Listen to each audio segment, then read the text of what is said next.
దళిత బంధులో కానీ భూ వ్యాపారంలో కానీ ఈరోజు కాంట్రాక్టుల దగ్గర పూర్తిగా ఈ ప్రభుత్వము గతంలో ఏ రకంగా తెలంగాణ సమాజాన్ని దోపిడీ చేసిందో, ఈరోజు తెలంగాణ దోపిడీ చేసింది సరిపోలేదని చెప్పి ఢిల్లీకి వెళ్ళి ఢిల్లీలో కూడా కేసీఆర్ కుటుంబము, కేసీఆర్ కూతురు కవిత ఏ రకంగా అక్రమంగా ఆపు ప్రభుత్వంతో కలిసి లిక్కర్ వ్యాపారంలో ప్రజాధనాన్ని దోపిడీ చేసిందో, ఏ రకంగా లిక్కర్ కుంభకోణానికి పాల్పడిందో మనం చూసాము.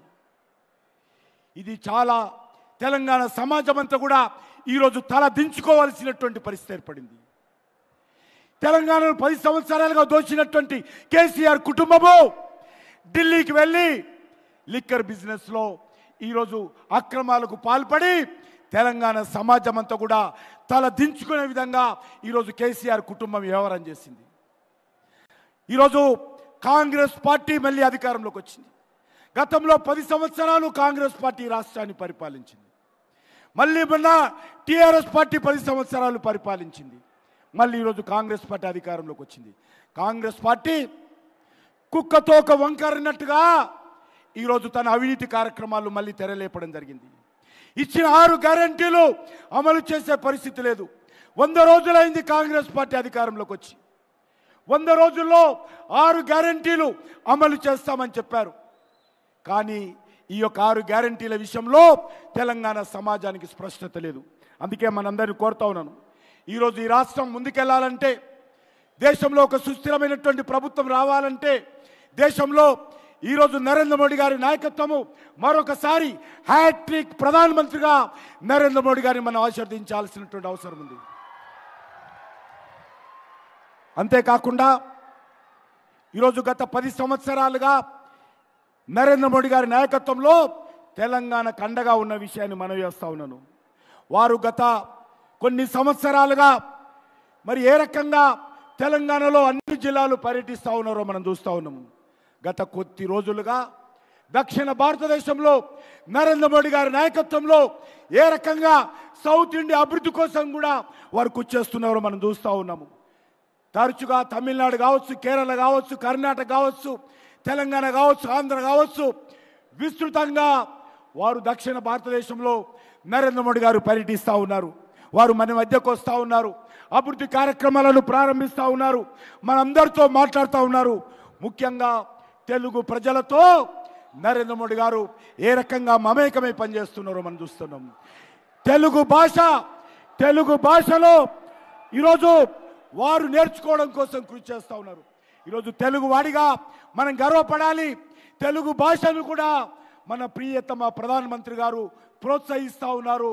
తెలుగు భాషలో స్వయంగా ప్రధానమంత్రి గారు మాట్లాడుతూ ఉన్నారని మనవి చేస్తూ ఉన్నాను. అందుకే మనం చూస్తూ ఉన్నాము, తెలుగు భాషను నరేంద్ర మోడీ గారు నేర్చుకుంటున్నారు. తెలుగు వారు చేస్తున్నటువంటి ప్రసంగంలో అక్కడక్కడ తెలుగు పదాలు కూడా నేర్చుకొని ఎంతో కష్టపడి ఎంతో బిజీ ఉన్నప్పటికీ కూడా ఒక దిక్కు భారతదేశము, ఒక దిక్కు ప్రపంచం గురించి కూడా ఆలోచన చేస్తూ చివరకు మన తెలుగు భాషను కూడా నేర్చుకునేటువంటి ప్రయత్నము మన ప్రియతమ ప్రధానమంత్రి గారు చేస్తూ ఉన్నారు. అందుకే ఈరోజు ఒక్కటే మనవి చేస్తూ ఉన్నాను, వారు ఒక నిర్ణయం చేశారు. నేను హిందీలో ఎక్కడ దేశంలో ఎక్కడ మాట్లాడినా, ఏ కార్యక్రమాలకు వెళ్ళినా నేను మాట్లాడినటువంటి ఉపన్యాసము నా తెలుగు ప్రజలకు వినాలి, నా తెలంగాణ ప్రజలు వినాలి. దానికోసమే ఈరోజు వారి ప్రసంగాలన్నిటిని కూడా తెలుగులో వినే విధంగా వారు మరి అందుబాటులో తీసుకొచ్చారు. కాబట్టి నేను మీ అందరినీ కోరుతా ఉన్నాను, మీ ద్వారా యావత్తు తెలుగు ప్రజలకు, తెలంగాణ ప్రజలను కోరుతా ఉన్నాను, నరేంద్ర మోడీ గారి ఉపన్యాసాలు తెలుగులో వినండి. ఈరోజు వారు నమో ఇన్ తెలుగు ట్విట్టర్లో మనం వెళ్ళినట్లయితే మొత్తం ఉపన్యాసాలన్నీ కూడా తెలుగులో ఉన్నాయి. కాబట్టి ఆ ఉపన్యాసాలన్నీ కూడా వినాల్సిందిగా యావత్తు తెలుగు సమాజానికి, యావత్తు తెలంగాణ సమాజానికి నేను విజ్ఞప్తి చేస్తా ఉన్నాను. వారు ఎంతో ఈరోజు తన ప్రసంగంలో తెలుగు భాష ఉండేందుకు వారు ప్రయత్నం చేస్తూ ఉన్నారు. కాబట్టి తెలుగు ప్రజలంతా సహకరించాల్సిందిగా తన ఆలోచనలను నరేంద్ర మోడీ గారు తెలంగాణ ప్రజలకు పంచుకోవడం కోసం కృషి చేస్తూ ఉన్నారు.